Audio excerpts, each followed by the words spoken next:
A third of parents are now relying on social media for parenting tips. And look, I get it. It's easy. It knows you're a parent. You'll be scrolling through and see a reel that promises 3 hacks to fix your child's bedtime. And before you know it, you're knee deep spiraling through videos that are now telling you you're going to ruin your child's whole childhood because you've given them the wrong colour plate. But here's the problem. Social media isn't there to help you as a parent. Don't get me wrong, there will be some good stuff out there, but that's not what's always pushed to you. What it's built for is to keep you scrolling. The truth doesn't go viral, facts don't go viral, outrage does. And it's been proven false, misleading posts spread so much faster than accurate ones because the truth, facts, boring.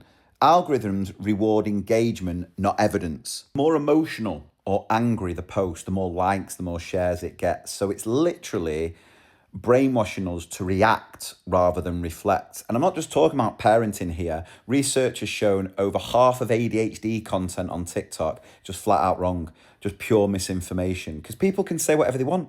Someone could easily say, oh, if you've got skin, you've got ADHD. Now we'll look at that going, what a load of nonsense. But the amount of people who aren't using critical thinking and they're going, I've got skin, I must have it, self-diagnosing. And I think it's one of the contributing factors to why the SEND crisis is becoming just completely unmanageable. And it is worrying because people are ending up trusting algorithms over professionals.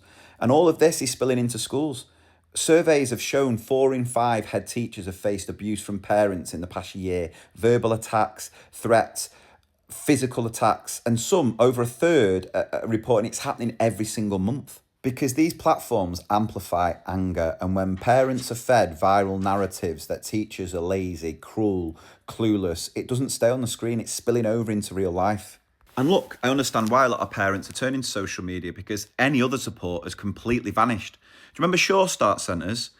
They gave families actual face-to-face help, support for parenting.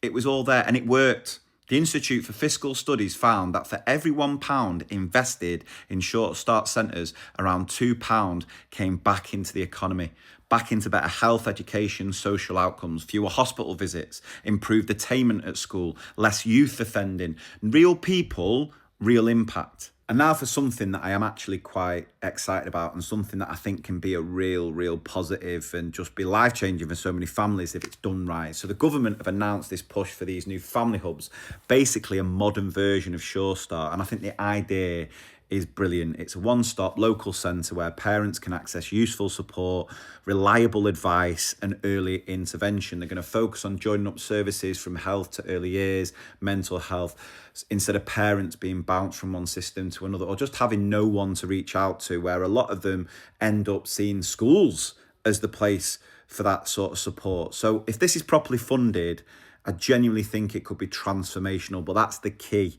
It's got to be properly funded. But if it is, I think it can be absolutely fantastic. I want to make it clear, I think social media can be useful, but you've got to be actively curating your feed, not letting the algorithms control it, you be in control. But ultimately, it should never replace professional advice or proper community support. And if we want children to thrive, parents need trusted local places to go to, not a feed designed to sell them things or keep them hooked and make them feel guilty or make them feel angry and outraged. And so I really hope the government get this right because I think it can be such a powerful tool, and I think it'll be something that can then in turn help schools because you'll have more support for parents, that early intervention support which we had back in the day with Sure Start. And you ask any teacher, it's getting harder and harder because it almost feels like teachers are seen as the place to go to help parents, which is adding to workload, and we know that's leading to more teachers leaving the profession. So if the family hubs work, which I hope they do if they're funded properly, I think it could have a knock-on effect to so many things in a positive way.